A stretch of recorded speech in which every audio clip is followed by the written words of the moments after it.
রাজধানীর দীর্ঘদিনের নানা সমস্যার টেকসই সমাধানে জনগণের সক্রিয় অংশগ্রহণ ও সহযোগিতা চেয়েছেন বিএনপি চেয়ারম্যানের উপদেষ্টা এবং ঢাকা দক্ষিণ সিটি কর্পোরেশনের সদ্য নিয়োগপ্রাপ্ত প্রশাসক আব্দুস সালাম।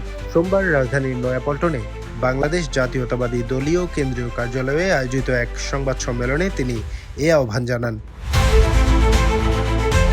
আব্দুস সালাম বলেন, নাগরিকদের সচেতনতা, দায়িত্ববোধ এবং প্রশাসনের সঙ্গে সমন্বিত উদ্যোগের মাধ্যমেই রাজধানীর দীর্ঘদিনের সংকট কাটিয়ে ওঠা সম্ভব।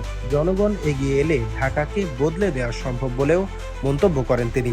উল্লেখ করেন, ঢাকা আজ যানজট, জলাবদ্ধতা, বায়ুদূষণ, বর্জ্য ব্যবস্থাপনা সংকট ও অপরিকল্পিত নগরায়নের মতো বহুমুখী সমস্যায় জর্জরিত।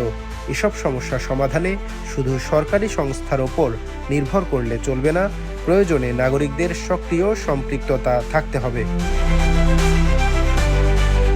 প্রশাসক বলেন, অনেক ক্ষেত্রে আইন ও নীতিমালা থাকলেও তা যথাযথভাবে মানা হয় না। ট্রাফিক আইন অমান্য করা, যেখানে সেখানে ময়লা ফেলা, অবৈধ দখল ও নির্মাণের মতো আচরণ নগর সমস্যাকে আরও জটিল করে তুলছে। নাগরিকরা নিজ নিজ অবস্থান থেকে দায়িত্বশীল আচরণ করলে পরিস্থিতির উল্লেখযোগ্য উন্নতি সম্ভব বলে তিনি মনে করেন। সিটি কর্পোরেশন, স্থানীয় প্রশাসন ও বিভিন্ন সেবাদানকারী প্রতিষ্ঠানের সঙ্গে জনগণের সমন্বয় বাড়ানোর উপর গুরুত্ব আরোপ করে তিনি বলেন, এলাকাভিত্তিক কমিউনিটি উদ্যোগ, স্বেচ্ছাসেবী কার্যক্রম এবং সচেতনতামূলক প্রচারণা জোরদার করলে নগর ব্যবস্থাপনায় ইতিবাচক পরিবর্তন আসবে।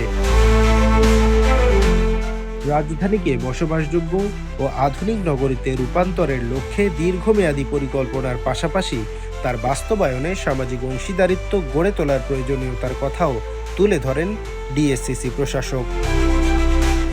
রিপোর্ট, দৈনিক দৃষ্টি।